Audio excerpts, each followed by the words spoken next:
தொழிலாளர்களுக்கு எனது பணிவான வணக்கத்தை தெரிவித்துக் கொண்டு எனது உரையை தொடங்கியது. இந்த போதை பழக்கத்தினால நம்ம தொழிலாளர் வர்க்கம் ரொம்ப முடங்கி போய் கொண்டிருக்கிறது. தொழிலாளர் வர்க்கம் மட்டுமல்ல, இளைஞர் சமுதாயமும் சீர்கோட சூழ்நிலையை உருவாக்கி கொண்டிருக்கிறது. இதற்கு ஒரு விழிப்புணர்வுக்காக காவை தென்னிந்திய கட்டுமானம் மற்றும் அமைப்பு சாரா தொழிலாளர்கள் முன்னேற்ற நலச்சங்கத்தின் சார்பாக கலை நிகழ்ச்சியை நடத்தி பொதுமக்களுக்கு ஒரு விழிப்புணர்வு கொடுத்து கொண்டிருக்கின்றோம். இந்த கடமையை அனைவரும் எடுத்துக்கொள்ள வேண்டும் என்று இந்த இடத்தில் நாங்கள் பதிவு செய்கின்றோம்.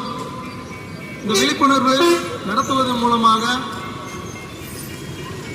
ஒரு 50% பொதுமக்கள் ஒரு தெரிந்த வாய்ப்பு கிடைக்கிறது என்றால் அதற்கு மிகப்பெரிய மகிழ்ச்சியாக நாங்கள் எடுத்துக்கொள்வோம்.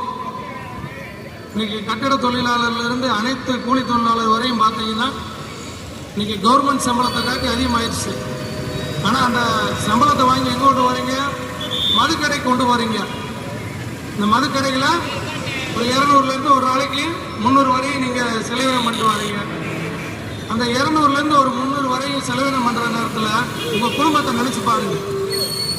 அந்த குடும்பத்தில் அந்த 200-300 நீங்கள் செலவழிச்சீங்கன்னா எவ்வளோ பெரிய மகிழ்ச்சி நிலவுன்றதை கொஞ்சம் நினச்சி பாருங்கள். அந்த 200-300 டெய்லி சேமிப்பு பண்ணுங்க. அதை சேமிப்பு பண்ணால் ஒரு குறுகிய காலத்தில் ஒரு நல்ல மதிப்புக்கும் ஒரு நல்ல இடத்துக்கும் உங்களால் வர முடியும். இன்றைக்கி 1200லேருந்து 1300 வரையிலும் தொழிலாளர்கள் நம்ம வாங்குகிறோம். இது இன்றைக்கி கவர்மெண்ட் சம்பளத்தை காட்டி அதிகமாக தான் நம்ம பெறுறோம். ஆனால் அதை நீங்கள் ஒரு சேமிப்போடு கொண்டு போனீங்கன்னா கண்டிப்பான ஒரு பெரிய சமுதாயத்தை நம்ம உருவாக்கலாம். முக்கியமாக சொல்லப்போனால் இன்றைக்கி இளைஞர்கள் பார்த்தீங்கன்னா இந்த பள்ளிகளிலே போதை பழக்கத்துக்கு அடிமையாகிறாங்க. இதுக்கு காவல்துறை மட்டும் செப்படுத்திட்டே இருந்தால் முடியாது. நம்மளை போன்ற பொதுமக்களுக்கும் பெற்ற தாய் தந்தைகளுக்கும் அந்த கடமை உண்டு. அதை நீங்கள் உணர்ந்து உங்களோட குழந்தைகளை கண்டிப்போடு வளருங்க.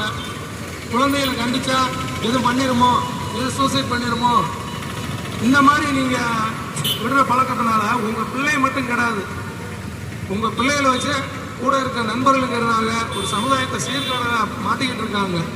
இதை நீங்கள் உணருங்க.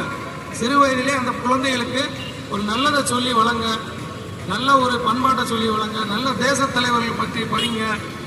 இதெல்லாம் நீங்கள் படிக்கையில் எவ்வளவோ உங்களோட வாழ்க்கை மாறும். இப்போ ஒரு போதை பழக்கம் பண்ணுறீங்க, அதை மறக்கணும்னா நீங்கள் நினச்சா மட்டும்தான் முடியும். நாங்கள் இங்கே உங்களுக்கு விழிப்புணர்வு மட்டும் நாங்கள் கொடுக்குறோம்.